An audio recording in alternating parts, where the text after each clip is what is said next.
question today where we're supposed to find the number of terms in a finite geometric series given the first two terms and also given the sum. Okay. Now notice this is the form of a finite geometric series where you have an initial term and then you get to succeeding terms by multiplying through by a fixed constant, which is called the constant ratio. Now notice right here that the first term, this is one of the terms, right? And the counting here is slightly confusing, but it's just want to clarify that. So this is one term right here, and then it's plus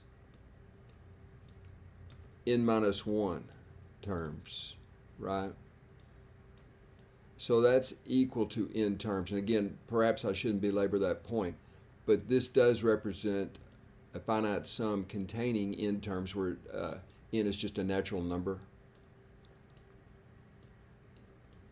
Okay. Now, and again, if that's still not clear, this used to bother me, that's why I'm going over it. This is 1 r all the way up to n minus 1 terms, right? Okay, but then you have this first term that's not subscripted, but that's included in the count. So definitely there are n terms in this sequence, not n minus 1 terms.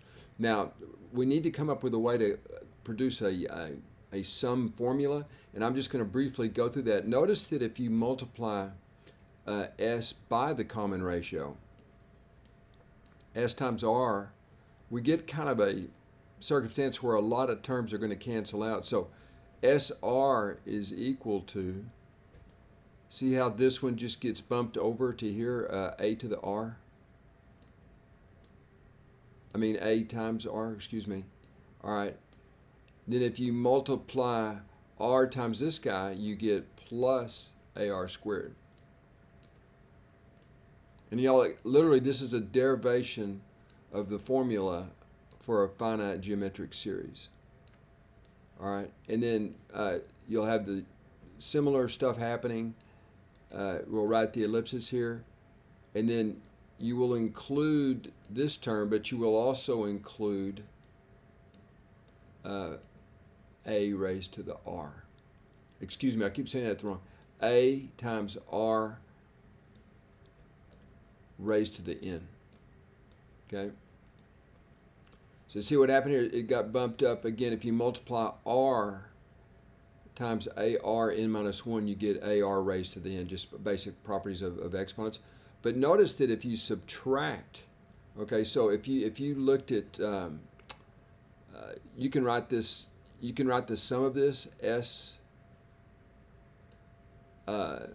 minus sr, right? And notice you get this mass cancellation of all the terms in the middle, and you're only left with the surviving first and last terms. So this would be s minus sr is a minus this term right here, the very last term.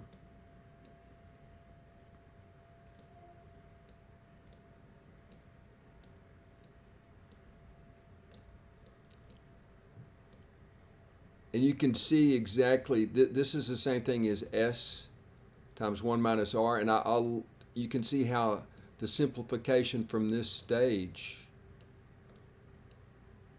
okay, you can see how it immediately leads to this, right? In other words, divide through by 1 minus r and you get exactly this statement, right? If you factor out the a. You can write it either way if you want. But anyway, this is a derivation of a formula that we're going to use, and I'll do that on the very next step, which was the intention of the problem. Remember, we know that 6 is the first term, 8 is the second term. Okay, so this is the first term right here, and then this is the second term right here.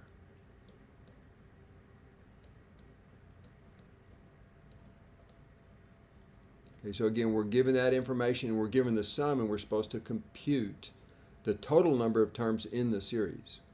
Okay, so if we carry on, I'm just using the formula we just developed in the givens, right? Notice that 6 is the first term right here. 6 is the first term. This is the given sum. The only unknown is n right here. Okay, now, so the rest of this is just simplification, folks. Now notice I got to this step right here, 6 over 1 minus 4/3 is the same as 6 over minus 1/3, but that's the same as negative 18, right? So that's why we had to divide through by 18 right here. Again, 6 divided by minus 1/3 is actually equal to minus 18. Okay, equals minus 18. All right. Now the rest of this is fairly routine, although this is slightly tricky right here. You're going, well, what do we do? Well, we know that we have, let me just write it down for you. At this stage, we have 4/3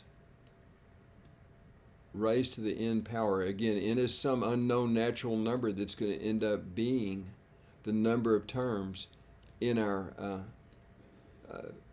for our expression. Okay. Now, here's the part that's slightly tricky, I guess. You need to notice that 2048 is the same as 2 raised to the 11th power. All right. And also down here, this guy right here, just this part right here, is equal to 2 times 243, and that's easy enough to do mental math, right?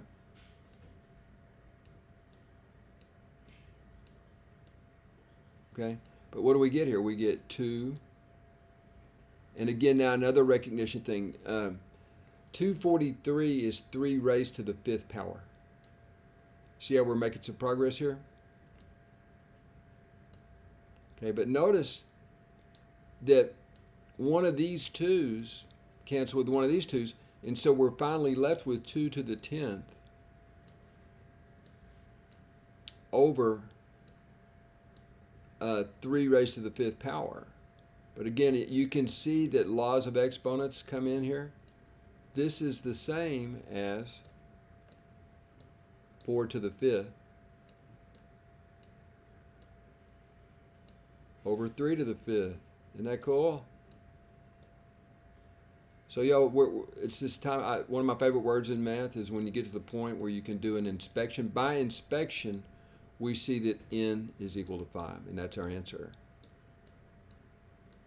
So we really didn't have to do a tremendous amount of nasty arithmetic other than just do the prime factorizations and notice that. Okay, so n equals 5 is the number of terms. That is the answer to the question. 5 terms in this series. Answer to the question is 5. Fun problem. I got this, a problem like this was in a Gordon Fuller textbook. But anyway, that is the answer. Do hope you enjoyed it.